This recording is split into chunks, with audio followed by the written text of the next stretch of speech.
So today I'm going to be answering your biggest questions that you have about Teen Girl Therapy Group. Hi, I'm Mallory Grimste. I'm a teen therapist and I love making mental health videos. If I'm being real, I get a ton of the same questions from you all over and over again, so I just wanted one easy place for you to see what this is all about. Do I have to be a teenage girl to be in the group? Teen Girl Therapy Group was originally created as a safe, supportive community for people who are experienced as female. There are certain issues that pop up for teenage girls that I found it was helpful to have a community where people could know that they were not alone and that there were others like them. While you don't have to be a girl in the traditional sense, knowing that the group was designed with the idea that it would be supporting teenagers who were going through female social issues is important when you're going into it. So that means if you've ever lived life experienced as a female, you can certainly join Teen Girl Therapy Group. And yes, you must be an active middle school or high school student. I'm really sorry, but kids in college, even if you are technically a teenager, you're in a very different life stage than the kids that are in high school and middle school. Do you have to live in Connecticut? Kind of. So I am licensed to practice in the state of Connecticut currently. There isn't a really great, easy way to do virtual counseling across state lines at this time. So that means that the client needs to be physically located in the state of Connecticut at the time of service in order for me to provide therapy to them. And my Teen Girl Therapy groups at the moment are all in person. I'm not sure if I'll ever do a virtual group, but as of right now, they're all right here in this office in Woodbridge, Connecticut, which means that if you'd like to be considered for a spot in Teen Girl Therapy Group, you don't necessarily have to be a resident of Connecticut, but you have to be able to physically come to group at this location.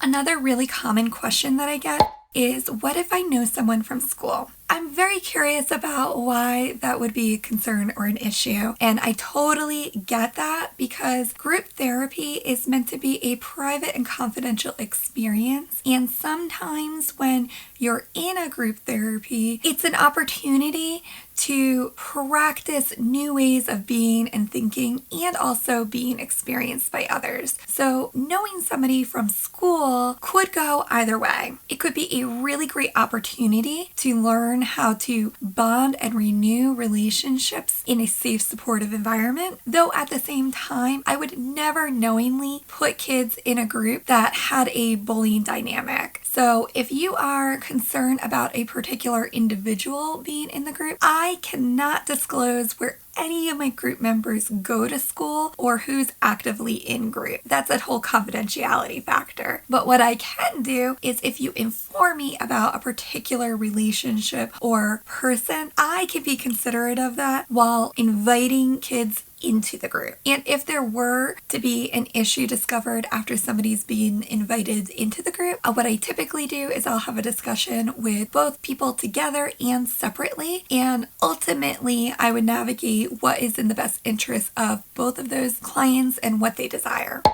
A lot of teenagers are concerned that they may be older or younger than the majority of the group members. And ultimately, I don't base my groups based on chronological age. I base who gets invited into a particular group on their developmental identity and what issues are coming for support. So that means that even if somebody is 1 to 5 years younger or older than you, that you could actually be in really similar states where you can learn and benefit from each other's experience. I think that there's a fear because when you're a teenager or a kid, typically the groups that you're in are really close in age, in your grades, in your little league sports. And so the idea of being with somebody who is slightly older or younger can feel a little uncomfortable. But I've actually seen some really cool things happen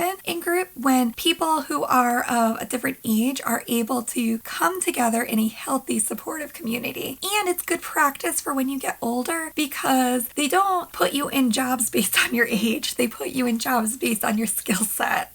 what if they're mean? So I'm going to be totally honest and real with you. Sometimes some of the teens that are in group therapy may say things either intentionally or unintentionally mean. I can't control what people say or think. Ultimately, though, if somebody is showing up and coming to a group therapy experience, they're pretty kind and considerate already. So the likelihood of somebody being unnecessarily intentionally mean is really low. Plus, I'm in group therapy with you all, and so if somebody says something that may come across as mean, I'm there to help navigate the conversation, to bring it to their attention and come up with a resolution with the entire group on how to remedy that, or what I like to call repairing the relationship, not only with that particular individual, but the group as a whole. However, I'm very considerate about who gets invited into a group therapy experience, and so I do that a few different ways. The very first step is doing a phone screening with someone from my team. After that, then we have an in-person client assessment where I get to meet you and a parent, and from there, it's an opportunity to assess, engage, and ask questions and get to know one another to see, is this a right fit?